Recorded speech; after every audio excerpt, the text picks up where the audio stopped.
Noodles के बारे में आपको एक जानकारी दे दूं कि सबसे खराब वस्तु अगर खाने की कोई हो सकती है, कचरे में कचरा, तो वो यही है नूडल्स। एक तो मैदे की है, ऊपर से सड़ा हुआ है। 6-7 दिन मैदे को सड़ा के रखा जाए तब नूडल्स तैयार होता है। और इस नूडल्स में टेस्ट लाने के लिए सूअर के मांस का रस मिलाया जाता है। बिना उसके नूडल्स बन ही नहीं सकता। जो मैगी है ना, मैगी या कोई भी नूडल्स, सूअर के मांस का रस, सड़ा हुआ मैदा, 6-6 दिन पुराना, उससे तैयार हुआ है। अब आप तय कर लो खाना है या नहीं खाना है। एक प्रश्न है जिसका उत्तर दे नहीं सकता। किसी ने कहा आज की शिक्षा बहुत बेकार है, वैकल्पिक शिक्षा की बात बताइए। तो समय ज्यादा है, आप मुझे ईमेल करिए, मैं लंबा जवाब दूंगा। गाय का घी कान नाक में डालने के लिए मैंने बोला था, तो वो उत्तर दे चुका हूं। फिर रिपीट इसलिए कर रहा हूं कि गलती ना करें। घी को हल्का गर्म करना है, ज्यादा नहीं। गाय का घी नाक में डालने के लिए हमेशा हल्का गर्म करना है, ज्यादा नहीं।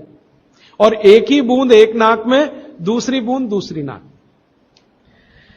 हां, एक बहुत अच्छा सवाल है, दैनिक जीवन में कौन सा नमक खाएं? सबसे अच्छा सेंधा नमक खाएं। और इसको याद ऐसे रखें, पत्थर वाला नमक खाएं। यह समुद्र के पानी का नमक कम से कम खाएं। पत्थर वाला नमक एक तो सेंधा नमक है, दूसरा नमक है जो काला नमक है, ये आप ज्यादा उपयोग करें। मेरा तो कहना है कि आज से ही घर में नमक तो तुरंत बदल दें। बदलते ही आपको असर दिखाई दे जाएगा। आपको जो तकलीफ है ना ब्लड प्रेशर की, अर्थराइटिस की, ये नमक बदलने से ही बहुत आराम दे देगी आप। तो सेंधा ही नमक। किसी ने कहा है कि गोमूत्र अर्क लेने में पहले दिन खराब लगा, 3 दिन खराब लगेगा, 3 दिन, चौथे दिन से अच्छा लगेगा। तो छोड़े नहीं उसको। एक दिन खराब लगा, छोड़िए मत, दूसरे दिन भी लीजिए, तीसरे। गोमूत्र अर्क है ना, तो 1 चम्मच से ज्यादा मत लीजिए। और गोमूत्र प्योर है तो आधा कप लीजिए। किसी को प्रश्न है कि दिन भर नींद आती रहती है, क्या करें? वैसे तो नींद आए तो अच्छा है, लेकिन दिन भर नींद आए तो अच्छा नहीं है, तो क्या करें? इसका मतलब यह है कि आपके शरीर में एक क्षार बहुत कम है, और यह वही क्षार है जो आपको सबसे ज्यादा मिलता है चूने से। जिनको दिन भर नींद आती है वो चूना खाएं, मट्ठे में मिला के, छाछ में मिला के। नारियल का तेल बालों में जरूर लगाएं। किसी ने पूछा है, लगाएं? जरूर लगाएं। नारियल का तेल आप खा भी सकते हैं, क्योंकि आप चेन्नई में रहते हैं। अगर आप पटना में रहेंगे तो नहीं खा सकते नारियल का तेल, चेन्नई में रहते हैं तो जरूर खा सकते। मालिश करना चाहें जरूर करें। डायबिटीज के लिए क्या करें? डायबिटीज का जो सबसे अच्छा उपाय मैंने बताया था, मेथी दाना और त्रिफला चूर्ण। त्रिफला चूर्ण माने हरदे, बहेड़ा, आंवला, 1, 2, 3 अनुपात वाला त्रिफला चूर्ण 1 चम्मच, मेथी दाना 1 चम्मच, दोनों मिलाकर गर्म पानी में रात को रख दें। सवेरे उठकर इस पानी को पी लें और उसमें जो कुछ है चबा के खा लें। 3-4 महीने नियमित करेंगे, ब्लड शुगर नॉर्मल आने की पूरी संभावना है। और नहीं आए 3-4 महीने में ब्लड शुगर नॉर्मल, तो एक मुझे ईमेल जरूर करें या फोन करें। शुगर खाना नहीं खाना, चीनी बिल्कुल बंद कर दीजिए, क्योंकि यही अकेली चीज है जो पचती नहीं आसानी से। बाकी चीनी छोड़कर कुछ भी खाइए। पथरी अगर है शरीर में, और थायराइड, थायराइड का सबसे अच्छा उपाय है धनिया पत्ता है ना, धनिया पत्ता, इसकी चटनी, धनिया पत्ते की चटनी बनाइए, पानी में मिला के पी जाइए। पानी गुनगुना रहे। कितनी चटनी? 1 चम्मच चटनी, उसमें कुछ डालिए मत, नमक मिर्ची कुछ मसाला नहीं, खाली धनिया पत्ते की चटनी। और जब तक धनिया मिल रहा है तो ये हरे पत्ते की चटनी। धनिया मिलना बंद हो जाए तो सूखा धनिया। ये धनिया जो है ना, थायराइड की सबसे अच्छी दवा मानी जाती है। पथरी, पथरी जिसको भी है वो चूना कभी ना खाएं, ये याद रखें। कहीं भी शरीर में पथरी है तो चूना कभी ना खाएं। तो फिर क्या खाएं? एक दवा है पत्थर तोड़ दवा, क्या बोलते हैं आप उसको? पाखंड भेद। शोभाकांत जी के यहां वो दवा है, पाखंड भेद, कहीं भी मिल जाएगा। तो आप इसका काढ़ा बना के पिए। ये जो पाखंड वेद है ना, इसका काढ़ा पानी में डाल के उबाल के। और ये दवा आसानी से होम्योपैथी में उपलब्ध है, और इसी दवा का होम्योपैथिक नाम है बर्बेरिस, बर्बेरिस वल्गेरिस। पाखंड वेद का बोटेनिकल नाम है बर्बेरिस वल्गेरिस। ये किसी भी होम्योपैथी की दुकान में मिलेगा। वो पूछेगा कैसे दूं, तो कहना मदर टिंचर में दो। ये कोई भी घर में रखिए आप, बिल्कुल निसंकोच इस्तेमाल करते हैं, साइड इफेक्ट कुछ नहीं है इस दवा का। बर्बेरिस वल्गैरिस मदर टिंचर ऐसा बोलिए तो ये हल्के गुलाबी रंग की होगी, डार्क कलर की भी हो सकती है। इसकी 10-10 बूंदें चौथाई कप पानी में डालकर दिन में 3-4 बार पिलाएं। 1 महीने 1.25 महीने में सारी पथरी टूटकर निकल जाएगी। और नहीं तो पाखंड वेद जो दवा मिले आयुर्वेद की, उसका काढ़ा बना के 15-20 दिन ले लें। काढ़ा जल्दी तोड़ता है पत्थर को, बर्बेरिस को समय ज्यादा लगता है। पानी में चूना मिला के पी सकते हैं, जरूर पीजिए, पथरी वाले नहीं। दांतों का दर्द, दांतों के दर्द की सबसे अच्छी दवा है लौंग। लौंग इस्तेमाल करिए, लौंग का तेल इस्तेमाल करिए। और दांतों में दर्द हो ही नहीं तो थोड़ा थोड़ा चूना खाते रहिए। और दांतों में दर्द हो ही नहीं तो दातुन करते रहिए, दंत मंजन करते रहिए, पेस्ट बंद कर दीजिए। हां, अभी एक जरूरी प्रश्न आया, शराब और गुटखा छोड़ने के लिए क्या करें? जरूर आप इसको ध्यान से नोट कर लीजिए, ये बहुत लोगों के काम। शराब, गुटखा, तंबाकू, सिगरेट और बीड़ी, ये 5 बुराइयां व्यसन के रूप में हमारे घरों में आई हैं और देश का सर्वनाश किया है। इनके बचने के लिए बहुत अच्छा है, संकल्प शक्ति से बचें तो अच्छा है। भागवत जी कहते हैं किसी भी व्यसन से बाहर आना हो तो संकल्प शक्ति के साथ आइए तो अच्छा है। नहीं है संकल्प शक्ति तो दवा का उपयोग करिए। तो क्या दवाएं हैं आपके पास? सबसे अच्छी दवा है शुद्ध गाय का मूत्र, अर्क नहीं, शुद्ध गाय का मूत्र। दूसरी दवा आपके घर में है अदरक या सौंठ। जिनको शराब से छुड़ाना है, बाहर निकालना है, उनको एक और सौंठ ज्यादा खिलवाइए, रस पिलवाइए अदरक का, सौंठ का काढ़ा बना के दीजिए, गुड़ मिला के दे सकते हैं सौंठ का काढ़ा बना के। और गोमूत्र पीने को बोलिए। नियमित रूप से अगर आधा कप भी गोमूत्र पिया तो 1.25 महीने में शक छूट जाती है।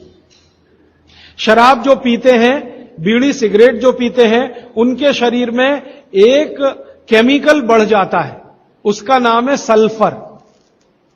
और सल्फर को कम करने के लिए सल्फर ही चाहिए। आयुर्वेद में कहा है ना कि विष को विष मारता है, तो सल्फर बढ़ता है।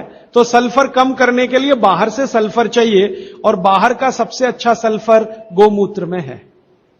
सर्दी जुकाम, सर्दी जुकाम ज्यादा है, बार बार है, सबसे अच्छी दवा है। आप अगर बच्चों के लिए ले रहे हैं तो कफ दूर करना है उनका, कफ नाशक सबसे अच्छी दवा मैंने पहले दिन बताई थी, शहद है। दूसरी शहद नहीं लेते तो गुड़ है, तो बच्चों को गुड़ दीजिए ज्यादा।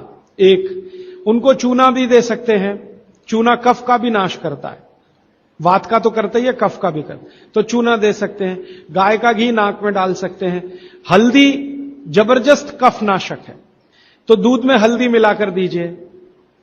और दूध हल्दी थोड़ा घी मिलाएं तो और भी अच्छा कॉम्बिनेशन है। तो जिनको सर्दी जुकाम बार बार होते हैं उसके लिए। पित्त बढ़ा है तो क्या करें? देशी गाय का घी खाइए। देशी गाय का घी गरम गरम पानी में डालकर पिए तो सब पित्त को शांत करेगा। और दूसरी चीज मैंने पहले बता दी है, अजवाइन और काला नमक, यह भी पित्त बढ़े तो शांत करेगा उसको। एक मेरे पास डिफिकल्ट केस है, ये मुझे व्यक्तिगत रूप से मिले। कोई एक महिला है, उसकी लंबाई लगातार बढ़ रही है। ये मुझे शाम को मिले 4 बजे। बाल उड़ गए तो क्या करें, बाल कम हो गए तो क्या करें, बाल झड़ रहे हैं तो क्या करें? तीनों में एक उपाय है। दही को तांबे के बर्तन में रखें, 5-6 दिन खूब खट्टा हो जाए, हरा हरा हो जाए, तो इसको बालों में मालिश करें। 1 घंटे के बाद बालों को शीकाकाई से धोएं। हफ्ते में 1 दिन जरूर करें। त्रिफला शहद और गुड़ के साथ सबसे अच्छा है, गुड़ के साथ सुबह खाएं, और दूसरा चाहें तो शहद के साथ भी खाएं। त्रिफला को औषधीय के रूप में लेना है, औषधि ऐसी जो धातुवर्धक है, तो सुबह ही खाएं। और त्रिफला को रेचक के रूप में लेना है, माने पेट साफ करे, तो रात को ही खाएं सोने के पहले। बहुत ज्यादा छींकें आती हैं, नाक से पानी गिरता है, थोड़े दिन चूना खिलाएं और गाय का घी नाक में डालें। 15-20 दिन में छींकें भी बंद होंगी, पानी गिरना भी बंद। केवड़ा डालकर जल पी सकते हैं क्या गर्मियों में? केवड़ा एक होता है ना, आयुर्वेदिक औषधि है। केवड़ा डाला हुआ जल सिर्फ गर्मियों में, मार्च, अप्रैल, मई, जून, बारिश जैसे ही शुरू हो केवड़ा वाला जल बंद कर दीजिए। केवड़ा और एक होता है खस, ये दोनों मिलाया हुआ जल गर्मियों में। अर्जुन की छाल लेने का समय सवेरे का, काढ़ा बनाकर दूध में नहीं तो पानी में, शक्कर नहीं मिलाएं उसमें, गुड़ मिलाएं। अर्जुन की छाल। टॉन्सिलाइटिस की रेमेडी, टॉन्सिल्स की सबसे अच्छी रेमेडी हल्दी। हल्दी का दूध बच्चों को रात को पिलाएं, टॉन्सिल नहीं होगा। पिपरमेंट के बारे में किसी ने पूछा है, आप शाम को 4 बजे मिले, मैं थोड़ा विस्तार से बता दूं। यूरिक एसिड अगर शरीर में जमा है तो मैंने आपसे बार बार कहा है क्षारीय चीजें ज्यादा खाएं, एसिड निकल जाएगा। सबसे अच्छी क्षारीय चीज गोमूत्र पी लें, यूरिक एसिड एकदम साफ कर देता है गोमूत्र, लेकिन प्योर गोमूत्र। उड़द की दाल दालों का राजा है, बिल्कुल सही है, लेकिन दही के साथ नहीं। खाली उड़द की दाल खाइए, दालों का राजा है, बिल्कुल सही बात है, दही के साथ नहीं। दही के साथ ये जहर है। सुबह दूध पी सकते हैं, मैंने मना किया है, सुबह जूस पीना है, दोपहर को छाछ और रात को दूध, लेकिन पीना ही है अगर तो आंवले के साथ पिए, ना पिए तो अच्छा, सुबह का दूध ही पीना है तो आंवले के साथ। मोटापा कम करने के लिए उपाय बता दीजिए, आप लिख लीजिए इसको, नहीं तो याद कर ले। जिनको भी मोटापा कम करना है उनको क्षारीय चीजें ज्यादा खानी है, तो मैंने आपसे कहा गाजर खाइए, गाजर नहीं खा सकते दूध ही खाइए।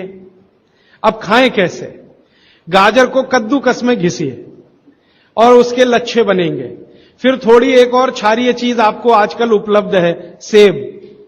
सेब पूरा क्षारीय होता है, तो सेब को कद्दूकस में घिसिए, दोनों बराबर मात्रा में मिला के सुबह पेट भर के खा लीजिए। 3 महीने लगातार खाइए। फिर अगले 3 महीने इसको बैलेंस करने के लिए आंवला खा लीजिए। आंवला 2-3 आंवला रोज मुरब्बे के रूप में, या क्या। फिर 3 महीने आंवला हुआ, फिर वापस इस गाजर और इस पे आ जाइए। तो साल भर अगर आप करेंगे तो बहुत आराम से 1/3 वजन तो आपका घट ही जाएगा, हो सकता है किसी का आधा भी हो जाए।